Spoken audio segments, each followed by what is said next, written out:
Good morning, YouTube. Good morning, YouTube. Welcome to another banger for you guys. We are back with some more college football, and we had not a lackluster weekend, but a kind of lukewarm weekend where the dominating team showed off while they're still dominating. We did have a couple upsets that we're gonna go over today.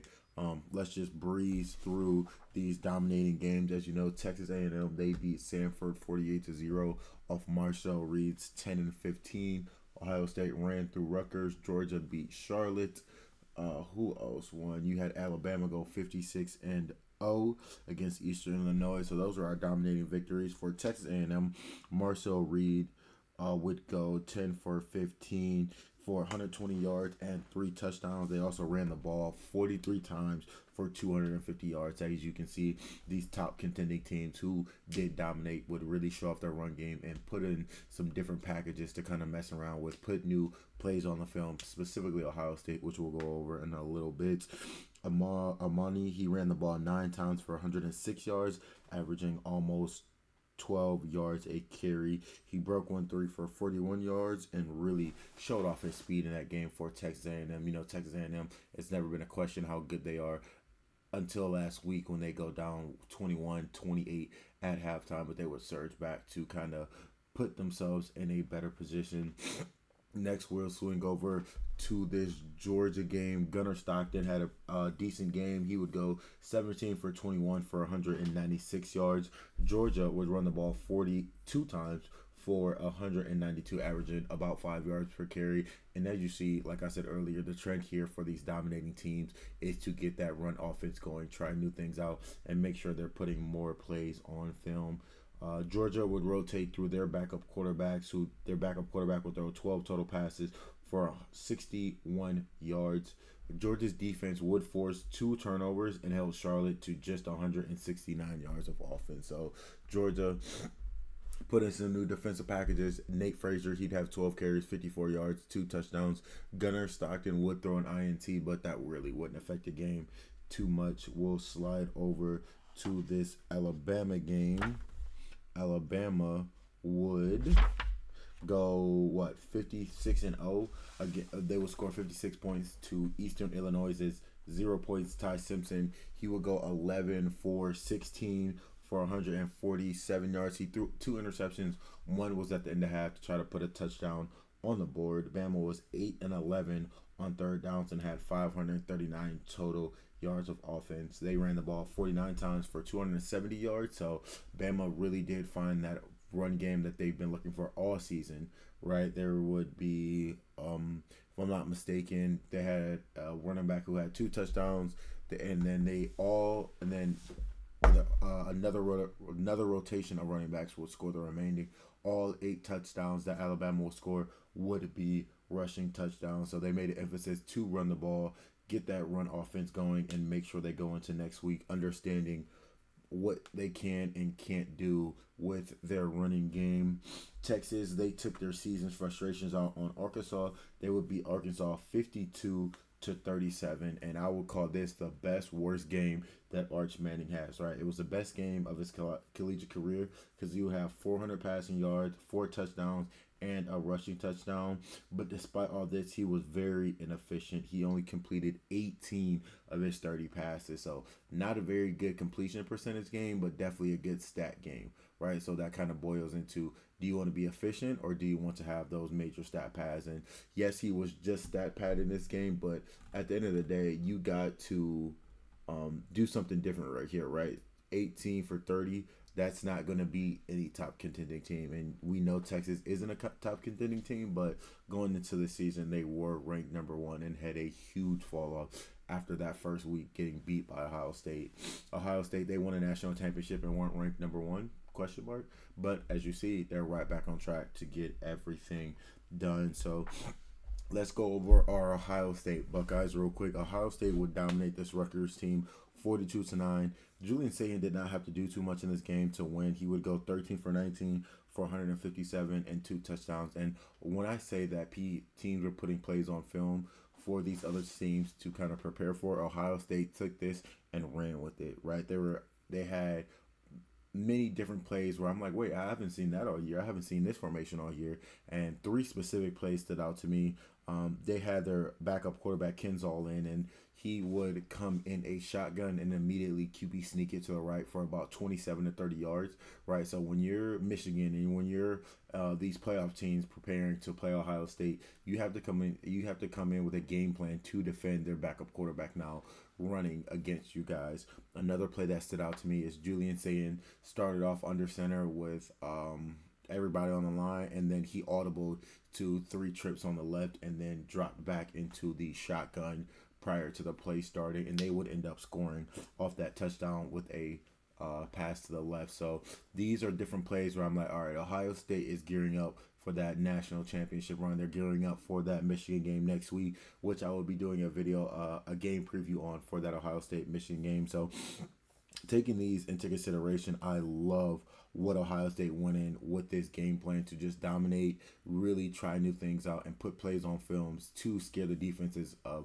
oh, if they're running this package, they're doing this. And that leaves the door wide open for Ohio State to make game time decisions, right? If they come in the same formation that they came in with a backup quarterback and they think he's rolling to the left, they might, do a play action and throw the ball. So it really is going to keep that Michigan defense on their toes, and those national and that championship run teams on their toes to make sure that they can get the job done. The two key players of this game would be Bo Jackson and Max Clare. Max Clare caught 50% of all the passes that Julian Sayin threw. Clare would have 106 of the total 160 yards passing. So Max Clare had an all-star game. He was all over the place. He was swallowing every single one of those passes during this way. And then Bo Jackson, he'd have 110 of Ohio State's 254 rushing yards, right? That's almost half of the rushing yards just by one person.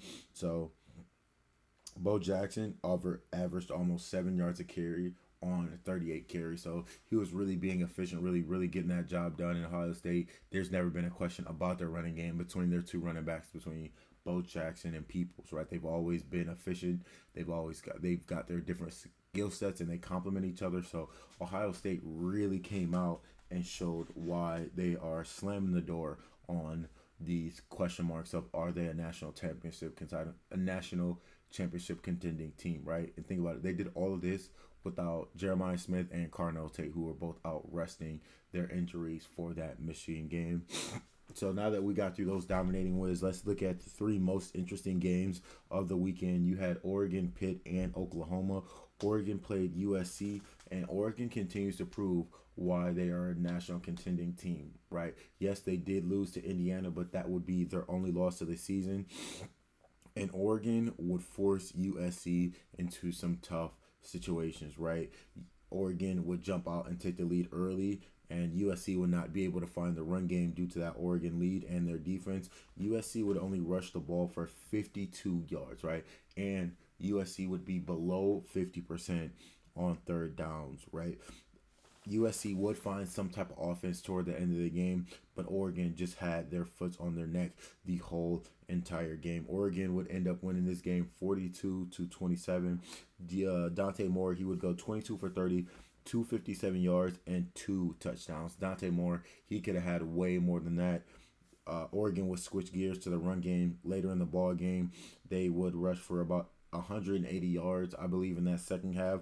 And Whittington had 19 carries for 104 yards. And it just seems like the USC defense just did not have answers for these Oregon playmakers, right? They were making the right cuts, they were making the right reads, and Oregon just continue to make USC players miss every time they touch the ball. It seems like no matter who on Oregon got the ball, USC just could not tackle them because of the speed, because of the willpower that Oregon possessed, and they really wanted to win this game. And you can tell that defense was amped, but not as nearly amped as that Oklahoma defense. We did a video on the SEC and where the standings are last week, and my praise always goes out to that Oklahoma defense.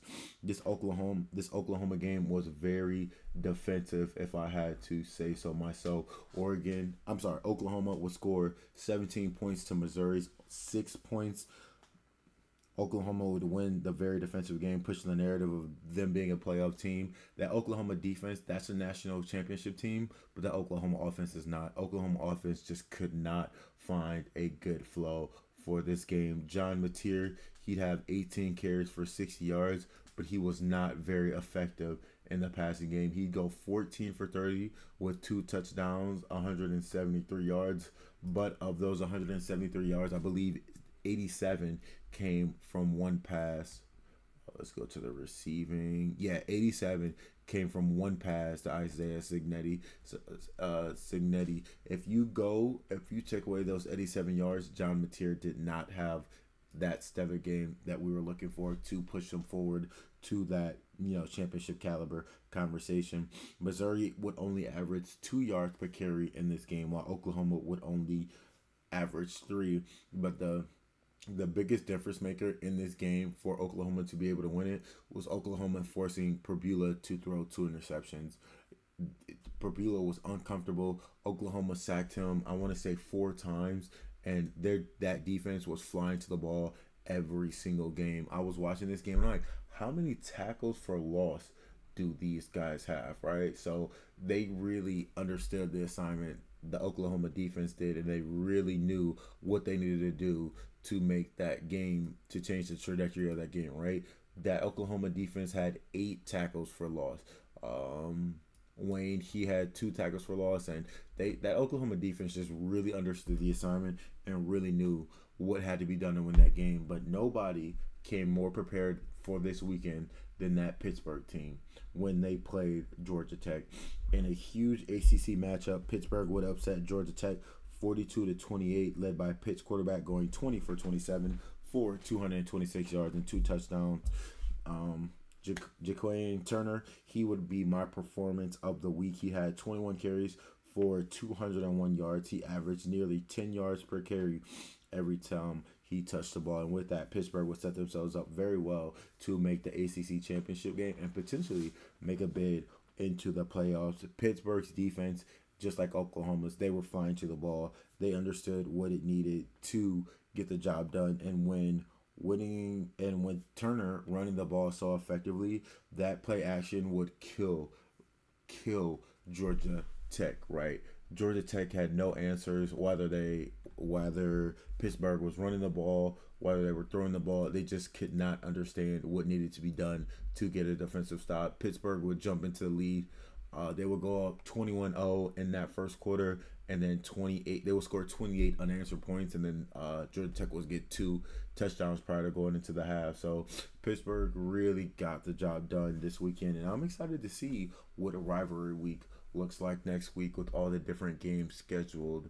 Right, so if we take a look at, actually before we get into the scheduling, let's get into these AP rankings. Nothing new, nothing game changing across the board. The 1 through 4 spot doesn't change with all those teams winning. Oregon jumps up to that number 5 spot, previously number 6, and Ole Miss and Texas Tech drop 1 spot apiece. So nothing game breaking. Vanderbilt at 12, BYU at 11, Alabama at 10, Notre Dame at 9. So what's really going to make or break this upcoming rivalry week is what's going to make or break the AP top ranked 25. So as we know, our Ohio State Buckeyes play Michigan. You got Ole Miss and Mississippi State. I'm hoping Mississippi State can upset this Ole Miss team just to get a shakeup in the SEC. It looks like that game's Friday at 12 o'clock, so I will be able to tune into that game.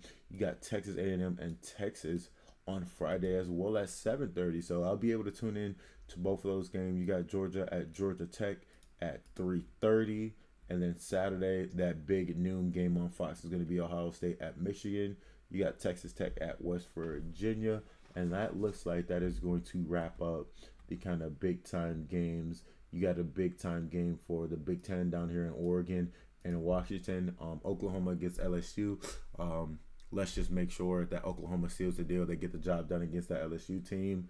You got Missouri at Arkansas, Tennessee at Vanderbilt. That's going to kind of determine what team goes into the bowl game. And that's going to be our remaining schedule for the rest of this game, for the rest of the year. You got Alabama at Auburn. There's some huge history behind that Alabama and Auburn game with, Cam Newton, and you got Jalen Moreau. You got all these different stars who have been through Alabama and Auburn. So definitely an interesting weekend. Keep your eyes peeled. These are the sneaky games of the week. It's going to be that Alabama-Auburn game. It's going to be that Ole Miss Mississippi State game. So those are going to be the sneaky games because that'll really determine where the SEC standings kind of fall. Georgia, they have already finished out their SEC matchups for the season, so Georgia is comfortable where they stand right now regarding to the SEC championship. Right, if they lose to Georgia Tech, that might shake up the playoff picture, but regarding the SEC championship, it all comes down to that Ole Miss Mississippi game, and then it boils down to that Alabama Auburn game. So thank you guys for tuning in. If you would like to know more about the SEC, I dropped an SEC video a couple of days ago about the playoff standings, how the SEC championship game is going to look, and what teams need to win where to make sure they get the job done. Make sure you guys hit that. Make sure you subscribe, like, comment, and then turn those notifications on. I will be dropping a video later this week following the we're going to be going over the Ohio State Michigan preview of the game and the key components and how Ryan Day can just not beat that Michigan team. So if you like sports, if you come to have a good time, if you want to know some statistics behind each of these, I cover college football, I cover NBA, and I'm going to start covering more areas. I'm going to start covering NCAA basketball and all those different things. So thank you guys for tuning in. Make sure you guys like, comment, and subscribe. I'll catch you on the next one.